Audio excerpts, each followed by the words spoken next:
ମନ ଭିତରେ ବହୁତ ବିଚଳତା ହେଉଛି, ବହୁତ ଆଶଙ୍କା ଆସୁଛି, ବହୁତ ଡର ଲାଗୁଛି, ନର୍ଭସ ଲାଗୁଛି। ତ ଏଇ ଛୋଟ ବହିଟିକି ପଢ଼, ମନରେ ଥିବା ସବୁ ଚିନ୍ତା, ସବୁ ଆଶଙ୍କା ବହୁତ ଜଲ୍ଦି ଦୂର ହୋଇଯିବ। ଜୟ ହିନ୍ଦ। ବିଳମ୍ବରେ ନିଦ୍ରାଭଙ୍ଗ ହେବା କାରଣରୁ ଶାରୀରିକ ଏକ୍ସରସାଇଜ ସକାଶେ ବାହାରକୁ ନ ଯାଇ ଘରର ପ୍ରାଙ୍ଗଣରେ ଏହାକୁ କରିବାକୁ ଆରମ୍ଭ କରିଥିଲି। ବ୍ୟାୟାମ ପୂର୍ବରୁ ଶରୀରକୁ ସମ୍ପୂର୍ଣ୍ଣ ଭାବରେ ଆଳସ୍ୟମୁକ୍ତ କରିବା ସହ ତାକୁ ସମାପ୍ତ କରି ଅନ୍ୟାନ୍ୟ ଯୋଗ ଓ ଏକ୍ସରସାଇଜକୁ କରୁଥାଏ। ପ୍ରତ୍ୟେକ କାର୍ଯ୍ୟ ସଠିକ ଭାବରେ ନ କରିଲେ ତାହାର ଫଳାଫଳ ଶୂନ୍ୟ ସହ ସମାନ ହୋଇଥାଏ। ଶାରୀରିକ ବ୍ୟାୟାମକୁ ସାରି ପ୍ରଭୁ ବଜରଙ୍ଗୀ ବାଲିଙ୍କୁ ସ୍ମରଣା ସକାଶେ ହନୁମାନ ଚାଳିଶାକୁ ପାଠ କରିବା ସହ ସକାଳର ସମସ୍ତ କାର୍ଯ୍ୟକୁ ସାରି ବିଦ୍ୟାଳୟ ଅଭିମୁଖେ ପ୍ରସ୍ତୁତ ହୋଇ ବାହାରି ଯାଇଥିଲି। ବିଦ୍ୟାଳୟରେ ବାକି ଥିବା ସମସ୍ତ କାର୍ଯ୍ୟକୁ ସାରିବା ସହ ତାକୁ ସଠିକ ସମୟ ମଧ୍ୟରେ ସାରି ଘରକୁ ପ୍ରତ୍ୟାବର୍ତ୍ତନ କରିଥିଲି।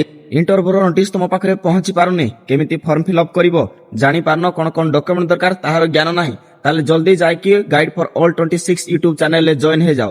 ସେଠି ତମକୁ ପ୍ରତ୍ୟେକ ଇଣ୍ଟରଭ୍ୟୁର ନୋଟିସ୍ ସହିତ କେମିତି ଫର୍ମ ଆପ୍ଲାଏ କରିବାର, ଜିରୋ ପ୍ରୋସେସରୁ ଆପ୍ଲାଏ ପର୍ଯ୍ୟନ୍ତ ସମସ୍ତ ଗାଇଡଲାଇନ୍ ତମକୁ ମିଳିଯିବ।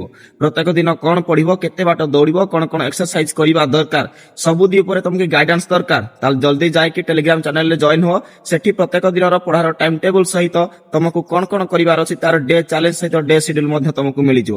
ଆଉ ବୋଥ ୟୁଟ୍ୟୁବ ଚ୍ୟାନେଲର ଲିଙ୍କ, ଟେଲିଗ୍ରାମ ଚ୍ୟାନେଲ ଲିଙ୍କ ପ୍ରୋଫାଇଲରେ ଅଛି। ଜଲ୍ଦି ଯାଇକି ସେଠି ଜଏନ୍ ହେଇଯାଅ।